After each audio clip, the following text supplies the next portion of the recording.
Good evening, everyone. Thank you for joining us for the Glennon Glow Virtual Gala. I'm Ann Allred from Five on Your Side. We want to thank all of you for making time for Cardinal Glennon.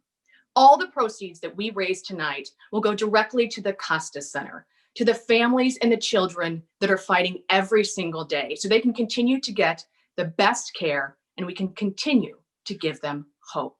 We want to thank our sponsor, the Centene Charitable Foundation, our presenting sponsor, and all of our sponsors. We could not do it without you tonight. So thank you for your continued support. We also want to thank our committee from the evening, the Cardinal Glennon Board of Governors. Your steadfast support and commitment is appreciated. This is virtual, of course, like so many events are going virtual in 2020, but I will say I have not been part of a virtual event with a helpline. So you're going to see a number at the bottom of your screen, 314-577-5605. If you have any issues with your setup, don't hesitate. You can call that number. We'll help you. Maybe write that number down so you have it throughout the night, because we want you to be part of this night. We have a great night planned, and we want you to be inspired. Also, we have wonderful honored guests that we want to acknowledge and thank them for being part of Glennon Glow's virtual gala. Archbishop Emeritus Robert Carlson, the new Archbishop Mitchell Rozanski, SSM Health President and CEO Laura Kaiser, Cardinal Timothy Dolan, Bob Costas, Adam Wainwright, and Ozzie Smith. So let's get the night started. Throughout tonight, we'll be reminding you that your support is needed and you can give to the Costas Center, a place that needs your support to continue to provide hope and healing to families across our region and beyond. We hope you will be inspired by what you see this evening, and we'll take the opportunity to help. And now it's time for a very special part of Glennon Glow, the Glennon Award. And tonight, to present that award is our event chair, former Board of Governors President and current member, Tom Hilton. Thank you, Ann. It is my distinct honor this evening to present the prestigious Glennon Award. This award is designed to give public recognition to those individuals or organizations who have made significant contributions to the health and welfare of children. Past honorees have included Pope St. John Paul II, Jerry and Peggy Ritter, Alan Allred, Bob Costas, and last year's honoree, Dr. Dennis O'Connor. This evening, we honor Archbishop Emeritus of St. Louis, Robert J. Carlson. From the moment the Archbishop arrived in St. Louis and received his signature Glennon polo shirt from longtime board member Monsignor Lou Meyer, he was a true partner of our hospital. Despite the demands of his position, Archbishop Carlson came to as many of our board meetings as he possibly could. He was genuinely interested in learning more about what was going on at Cardinal Glennon. He was immediately impressed with the mission statement of the SSM health system that includes Cardinal Glennon. Through our exceptional healthcare services, we reveal the healing presence of God. He believed in our mission. He supported our mission. And he shared our sense that mission drives every procedure undertaken, every healing decision made, and every patient interaction.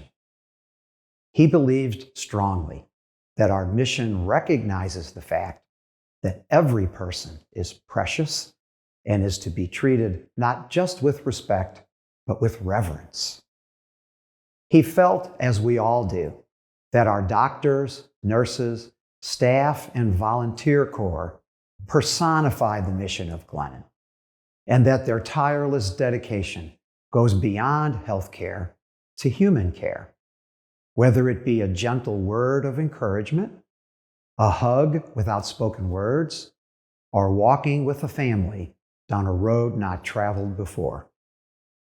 Mission. That valued intangible mission. The Archbishop brought to our board the sense that the mission of Glennon was an important aspect of the greater mission and work of the Archdiocese of St. Louis.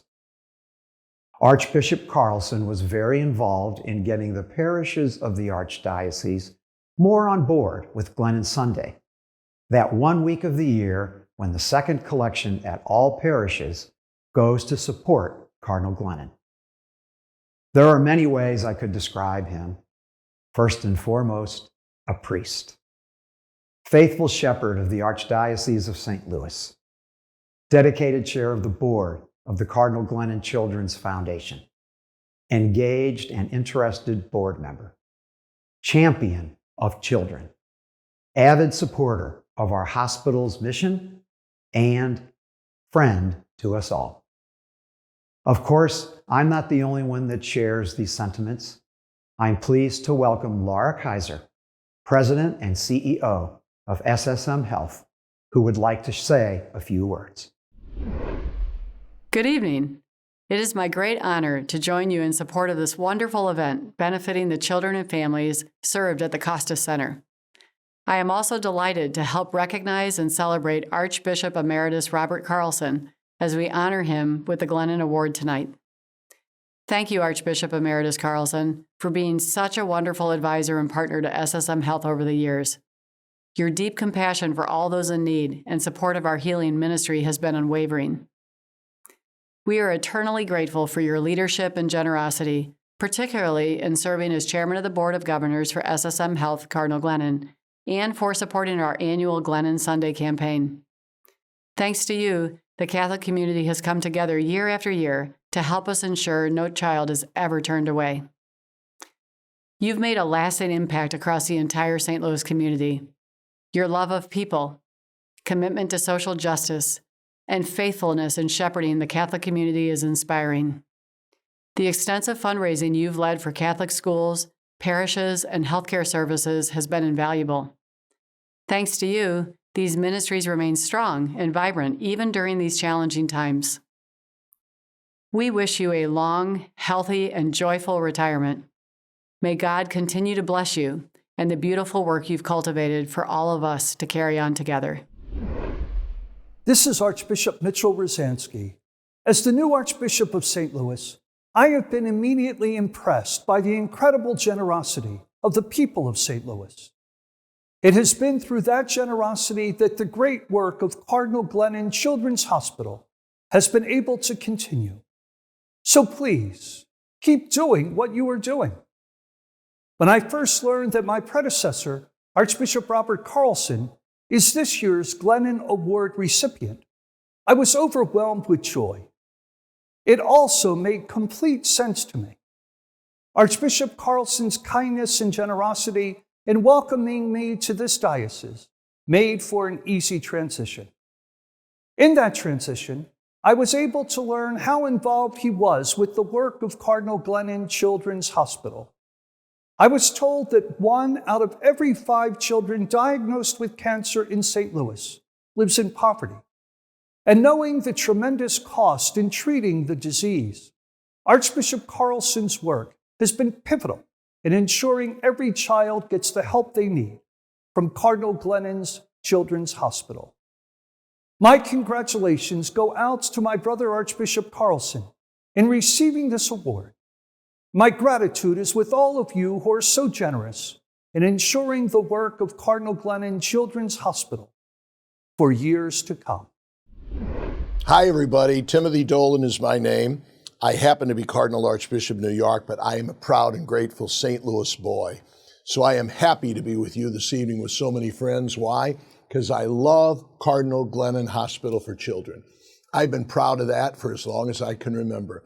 Number 2, I love Barb and Tom Hilton. They're great friends, and they asked me if I would give a little message. So that's another reason I love being with you this evening. Number 3, I love Archbishop Robert Carlson. And to pay tribute to him and to express the admiration, affection, and appreciation that I have for him, yippee, hallelujah. I love doing it. Archbishop Carlson, I've known you for a long time, even longer than your grateful people in St. Louis have. And I've looked at you as an older brother, a mentor, a friend, a shepherd. And I thank God for your vocation and your amazingly generous and faithful ministry. You deserve the Glennon Award. Thank you, Cardinal Dolan, including the patented Dolan wink. Archbishop Rozanski, and Laura Kaiser for your kind words. On behalf of the Board of Governors, it is my pleasure to present the Glennon Award for 2020 to the Archbishop Emeritus of St. Louis, Robert J. Carlson. I'd like to take this opportunity to thank all of you, especially Tom, in presenting the Cardinal Glennon Award. I don't feel that I deserved it, but I'm honored that you would select me. And also Laura Kaiser for your kind words, as well as the beautiful expression from Cardinal Dolan and my good friend Archbishop Rozanski, who I think is just a great replacement. I'm so happy that the Holy Father picked him. And you know, it's a great honor to receive this award because I know that the people who have gone before me were such great people. And while I'm probably not as worthy as they are, I'm happy to be able to walk in their shoes, and also to share with you that the last couple of months have given me a great opportunity to reflect on the tremendous Catholic community and beyond in St. Louis, the tremendous generosity of the people supporting so many things, and especially that Cardinal Glennon Children's Hospital is one of those things that you choose to support. And you know, the hand of God is really part of the entire history of Cardinal Glennon. And quite frankly, I think it's one of the best things that St. Louis has to offer. And the hand of God is present in the incredible work which is accomplished there. You stop to think about it, every 5 days, a child is diagnosed with cancer. What a tremendous challenge for the parents. And yet Cardinal Glennon comes in and helps out in such a beautiful way. About 3 years ago, I was just finishing Mass at the Cathedral on Palm Sunday. A grandpa stopped by and he said, "Would you come to Cardinal Glennon? I just had 2 granddaughters born and they're in NICU, and I'd like you to baptize them." The staff couldn't have been better in helping those young parents and also supporting the family. And I was so appreciative that I could be part of that. It was so beautiful. And in my 11 years as Archbishop of St. Louis, I have witnessed this kind of generosity over and over and over again. So thank you for the award. Thank you for selecting me. I pray that Cardinal Glennon Hospital continues to prosper. And I know with all of the supporters of the Glennon Glow, this is going to be a tremendous evening. God bless each and every one of you. Thank you, Archbishop Emeritus Carlson. You will be missed as the chairman of the board. Cardinal Glennon will forever be grateful for your service. Thank you. Service really is a fitting word for tonight. It is the essence of what goes on in the halls of Cardinal Glennon and the Costas Center every single day. We want to show you an example of that critical work. Marion was a perfectly healthy and developing 2-year-old last summer. She's so feisty and loves to play and be with Big Sister. And then things kind of took a turn. Beginning of last October, she started complaining of neck pain. And then as I looked, I noticed that she had a lump on the left side of her neck. I took her to the ER at Cardinal Glennon. They went ahead and did a biopsy while we were admitted, and the doctors and nurses were just kind of prepping us for the fact that we would possibly have to have surgery. And then walked in the floor doctor for 2 South, as well as a very tall gentleman. And I remember the look on his face, and the second that he walked in the room, I knew it wasn't good news. You know, when I met Neely and Chris, it was pretty hard. We discussed her diagnosis. She had neuroblastoma, you know, just given her age and the fact that, you know, we had determined that it had spread. You know, it places her in a high-risk category. The back of her skull and in her neck, and her knees and elbows, and then the original tumor was in her abdomen and approximately baseball size. So, by far the most scared I've ever been, the most scared part of my life. Your world is completely turned upside down, getting news that she had cancer, and it's not just cancer, it was stage 4 cancer. In total, for Marion's protocol, she has had 6 rounds of chemotherapy. She had a surgery to remove the tumor within her abdomen. She has had a stem cell retrieval and then a stem cell transplant. The clinical trial that Maren was involved with offered her access to molecularly targeted therapy that actually used her genetic type, the tumor type, to identify certain drugs that might be of benefit to her. Being an approved center for this, that puts us into a relatively small number of hospitals that are able to offer this cutting-edge therapy, along with bone marrow transplant, along with precision medicine and genomic profiling of tumors. So I think we've really got all the up-and-coming things that allow us to give the very latest in care. Maren responded really well to therapy.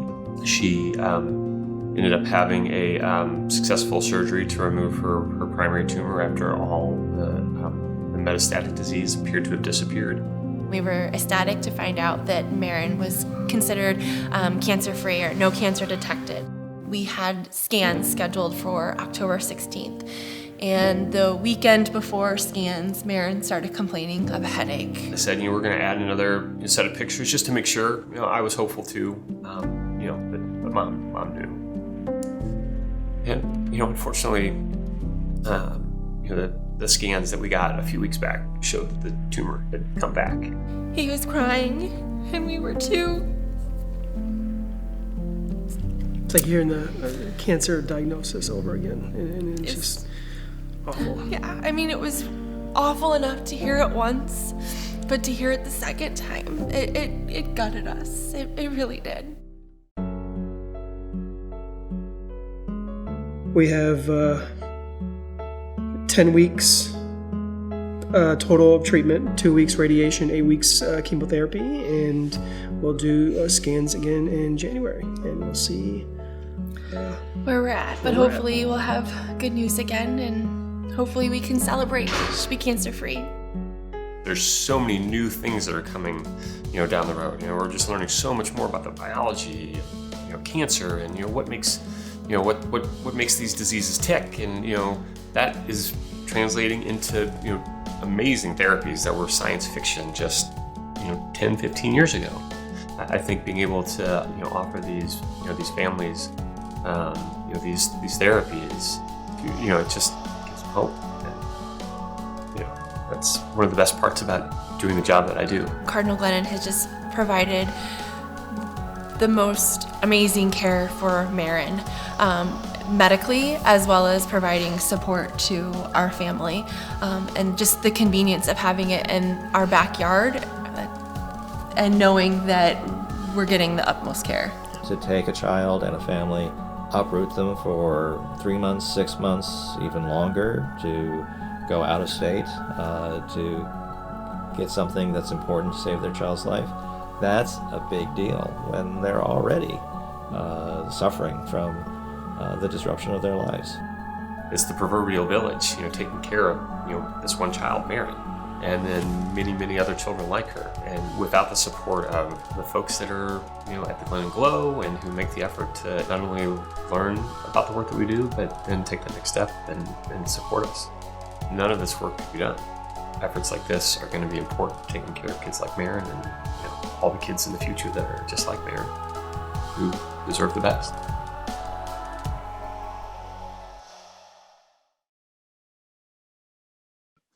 Those stories are happening every single day at the Costas Center. And for the first time at Glennon Glow, we are asking for your support to continue that exceptional care. If you can give, please go to glennon.org/glow. If you invited your friends to be part of this virtual event, please explain to them why this critical work by the doctors, nurses, and staff at Cardinal Glennon and the Costas Center is so important. Again, glennon.org/glow. Thank you from all of the nurses, doctors, and staff at Cardinal Glennon and the Costas Center. We are very lucky again this year to have Bob Costas with us, and he is always so generous with his time, always serving the Costas Center and Cardinal Glennon.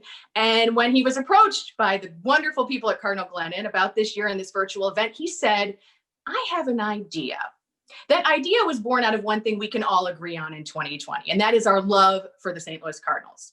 Two names that come to mind, no matter your generation, when you think about the Cardinals, right?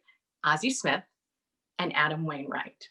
Please welcome baseball's Hall of Famers, Bob Costas and Ozzie Smith, and of course, soon, eventually, absolutely in the future, Hall of Famer Adam Wainwright. Bob, take it away. And thank you very much. And thanks once again for being our host for Glennon Glow, the previous 3 years in person, this year virtually, as we all try to make do under these circumstances. And I might note that Ann's dad, Alan, a noted St. Louis attorney, was the guy who got me involved with Cardinal Glennon way back in the late 1980s. We did our first show, and Ozzie Smith was our honoree when we were doing it at the Adams Mark.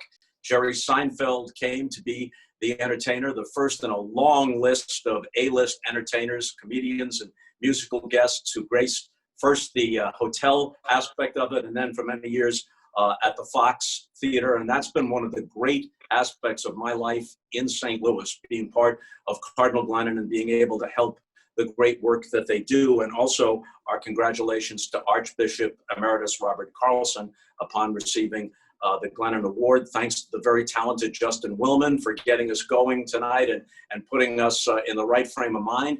And now I'd like to welcome in Ozzie Smith and Adam Wainwright. Ozzie's at his home in St. Louis and Adam is at home in Georgia, but they're both at home talking about St. Louis and about Cardinal baseball. Ozzie, let's start with you. You've been involved in charity stuff almost from the start when you arrived in St. Louis in 1982. And the relationship that the Cardinals have with the community is close to unique in all the sports. So it gives people like you, if they're inclined to do it, a great platform to pay it forward.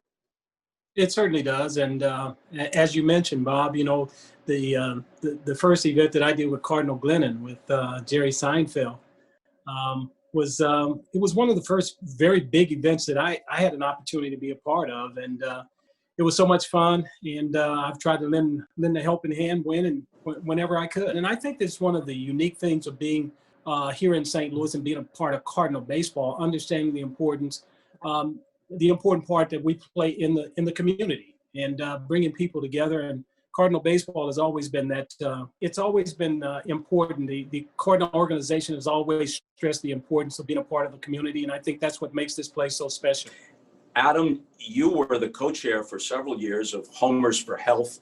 Matt Holliday started it. It's been a great connection between the Cardinals and Cardinal Glennon Children's Hospital. And I know, although our paths didn't cross in my visits there, I know that you've made many visits to the hospital to spend time with the kids there.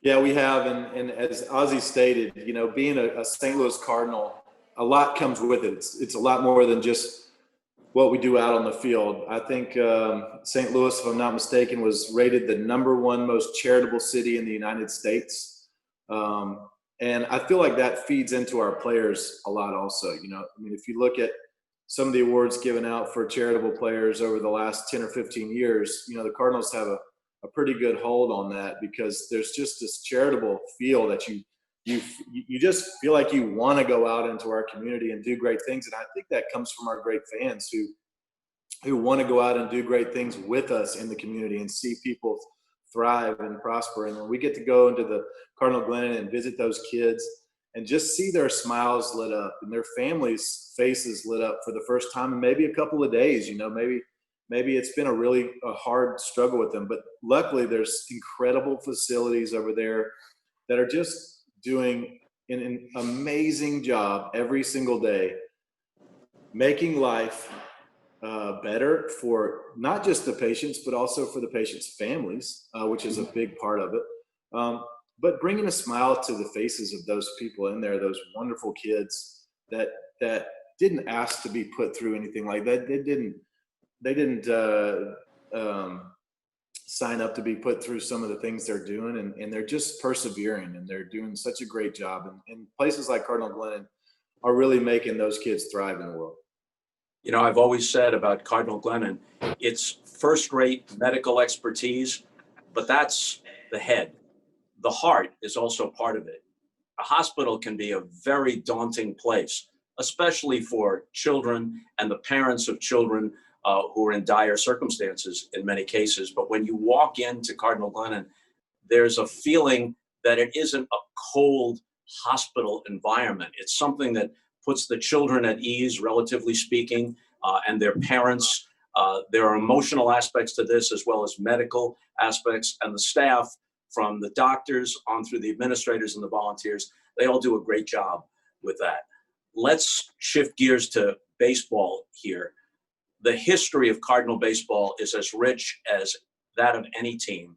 And through the years, Cardinal ownership and the players themselves have done a great job in maintaining that. When those Hall of Famers come back wearing those red jackets on special occasions, or when we have to mark certain sad milestones, the connection, that history that goes way, way back, decades and decades, and extends through the present day players, you really feel it. So Ozzie and Adam, let's talk about Bob Gibson and Lou Brock. Ozzie, people remember you first and foremost as the wizard in the field and all the gold gloves and the gold standard at shortstop. They may not remember that you stole nearly 600 bases. So you had something in common with Lou Brock. What was your relationship like with him? It was great. You know, one of the things coming over here, Bob, was the fact that I knew I was going to have the opportunity to spend time with people that I admired from a distance all my life. You know, growing up in Los Angeles, of course, watching Maury Will steal bases and Lou Brock here in St. Louis, and then having the opportunity to get to meet him as a person. And here again, I think it speaks to the type of people that they recruit here in St. Louis. They go beyond just the baseball field.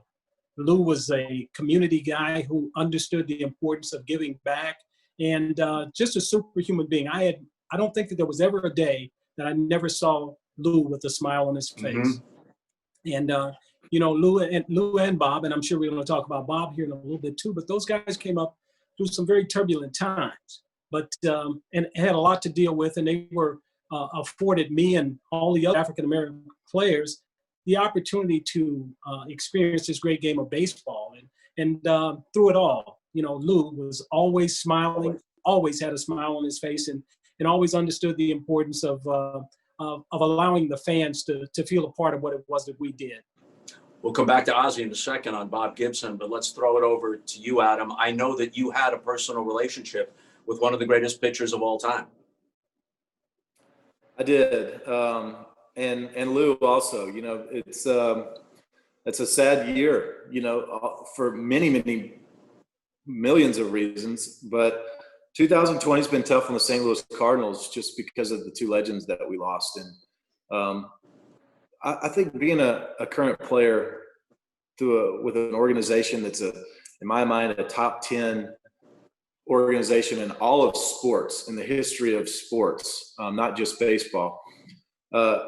It gets that way because of the great people that pass that tradition down, and people like Ozzie and Lou and Bob Gibson and Red Schoendienst and Stan Musial, Albert Pujols, Chris Carpenter, and those guys. Those are the torchbearers that keep passing it, and that's what us current players are going to try to continue, because the legacy that they've left in St. Louis is just one that you can't replace. And as many times, one of the highlights of my baseball career was at the St. Louis Baseball Writers Dinner a few years back, when I got to sit up on stage and talk baseball with Ozzie. I think you were there, with Ozzie and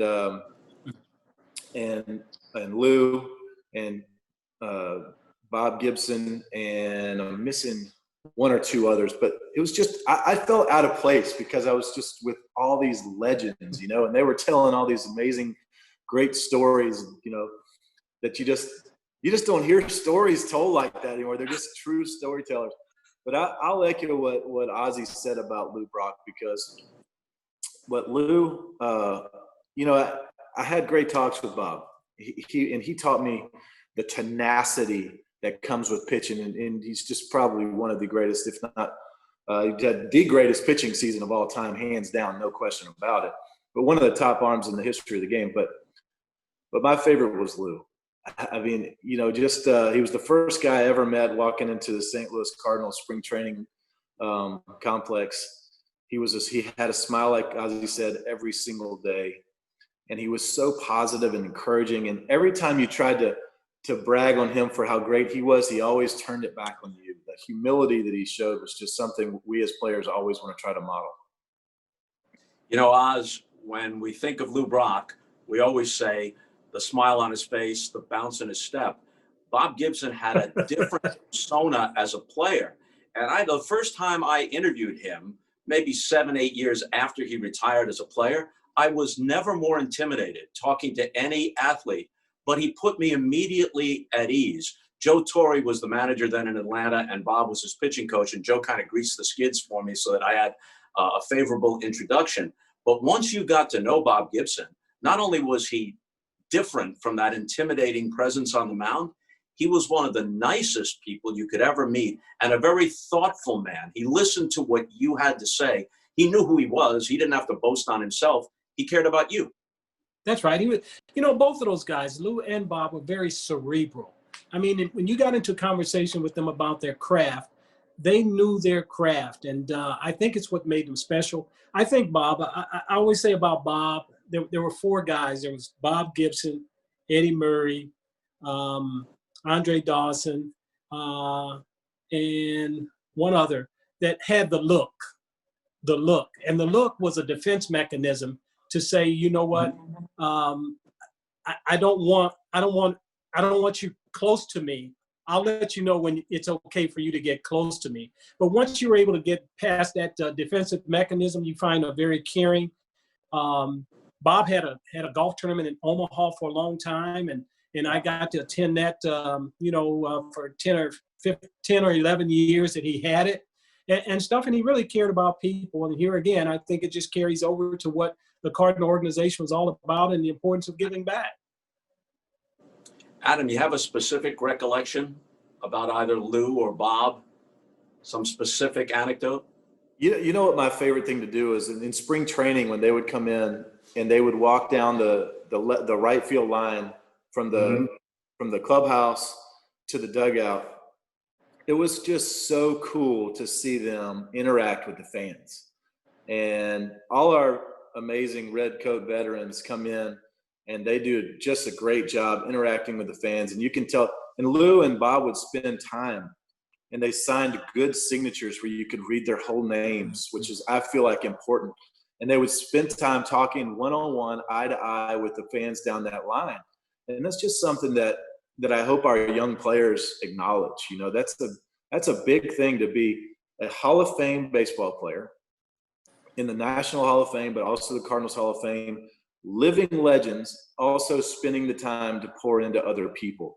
And watching them do that in spring training, getting to sit beside Mr. Gibson, watching baseball games in spring training, that was a treat. Just watching him, a guy pimps a home run or something, and then he goes, he wouldn't do that to me. And you just knew he was serious. He would not do that to Bob Gibson. Oh no. And I remember one of, probably 4 or 5 years into baseball for me. So probably 2010-ish, 2009 or 10. I remember asking Lou, I said, Lou, how many of these guys on the field could you beat in a race right now? And he said, half. And I believed him. It wasn't until just a couple of years ago where Lou's health started to fade. I mean, he was looking pretty spry until just a couple of years ago. So I totally believe it. He could have definitely beat me in a race. I know that.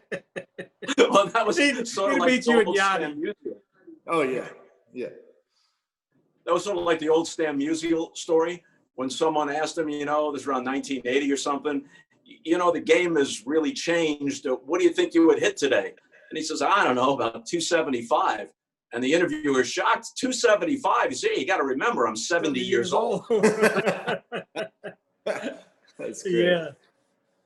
That's great.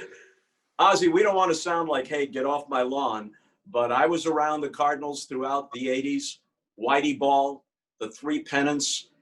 They don't play baseball that way anymore. That's small ball. Get them on, get them over, get them in, steal a base, lay down a sacrifice bunt. People should go to Baseball Reference and see that Ozzie led the league a couple of times in sacrifices and was always way up there in that. That's a style of play that wasn't just effective. It was really fun to watch. Yeah, it was. And, it was fun to be a part of it. And I think here again, the teams that win now, I think that they still have some elements of that in their game. You've got to be able to sometimes when you get those good pitchers out there like Wainwright and they got their good stuff working, it's going to be a tough day at the office, so you've got to be able to create ways to score runs, and you've got to be able to play small ball at some point in time if you're going to win and win consistently. Let me ask each of you to pick. I think I can guess what moment each of you will pick, but I'll leave it to you. Your single most memorable or treasured moment as a Cardinal, Adam. Me first? Yeah, you go first. Well, it's kind of crazy because, I think everyone would also know which one I would pick. Being a rookie, got to close out the World Series, and it's crazy. You wait your whole life. There's only one person that does it a year, and the moment I'm going to tell you is not closing out the World Series, but it's Game 7 against the Mets, strike 3 to Carlos Beltran with the bases loaded at Shea Stadium. I think because of several reasons. At that point, it was Game 7. It was winner take all. It was a must-win situation. It was the bottom of the ninth. The bases were loaded, and literally the best playoff player in our lifetime at that point was up to bat. Mm-hmm. I think it just brought home all those backyard memories from growing up. You never go out in the backyard and practice pitching in the fourth inning in game 82. It's always right. It's always Game 7, bottom of the ninth, bases loaded, best hitters up. That's the way it always was. And I got to do that. And I think it was just so dramatic. I can't believe Tony stuck with me, actually, with all the lefties coming up there. It showed a lot of faith in me, which I appreciate. But, I owe a lot of credit to Tony La Russa and Dave Duncan for bringing me along slowly and getting me ready for that time. Because, that was the first week of the season or the second week of the season. I may not have been ready for that moment yet, but I started out the long man, and they built me into the 7th inning guy. And then I started pitching the 8th inning. And then when I was finally ready, I started pitching the 9th inning very late into the season when Isringhausen got hurt. So, that's just good mentoring. That's good coaching. But also they put me in the best position to succeed. And Game 7 against the Mets in 2006, I don't know how that could ever be topped unless, I did it next year. In bases loaded, bottom of the ninth, best hitters of the planet, and I strike him out to win the World Series. Refresh my memory, but I think the count to Beltran was 3-2. Yeah. Right? And so, it was 0-2. 0-2. All right. So I was going to ask you, now I withdraw my question because my premise was wrong. Throwing that yacker on 3-2 would have taken some guts with the bases loaded, but clearly he wasn't expecting the curveball because it was a devastating curve, and you're one of the best curveball pitchers of your generation, but he was totally frozen. Well, so that is a scouting report, and Dave Duncan taught me how to break down hitters and really pay attention and watch games, and Chris Carpenter really mentored me into learning how to watch games and get better from it and not just watch them, talking about what you're going to eat for dinner or whatever. And you got to do some of that in a long season, but usually you're watching to try to get better. You're watching tendencies. And if we watched the postseason back today, and if you watch that whole series leading up to Game 7, Carlos Beltran got 0-1, 0-2 a lot. And then if you notice, every 0-2 count he turned into a 3-2 count. So he got super patient. People are bouncing curveballs, and he's, got the bat on the shoulder, like, you're not fooling me with that. And so before Game 7 started, I came to Yachty and I said, if we get Carlos Beltran into a situation, I think we ought to throw him a strike, when we get him, if we get him 0-2. I can't even make this up. I've got goosebumps thinking about it, but, and he said, I've been watching that. I think you're right. I think you're going to get him. So in that situation, because we paid attention, go out there, bases loaded, bottom of the ninth, best hitter on the planet, you got him 0-2, and all right, I got a plan here. Now maybe he'll hit it in the gap, and I should have bounced it, but I think he's going to take this pitch, and we do it straight. And there you go. Ozzie, I know what your moment is. You had lots of great ones, but I know what one is at the top of the pyramid. Certainly, let me say this too. One of the pleasures that we've had here in St. Louis is having great announcers, and Bob, you were certainly part of that group. But 1985, of course, with Jack Buck at the mic against the Dodgers, that afforded us the opportunity to go back out to Los Angeles. We were just fighting for our lives to be able to play another day. And we were always real gritty. We were always going to go down fighting. We didn't know it.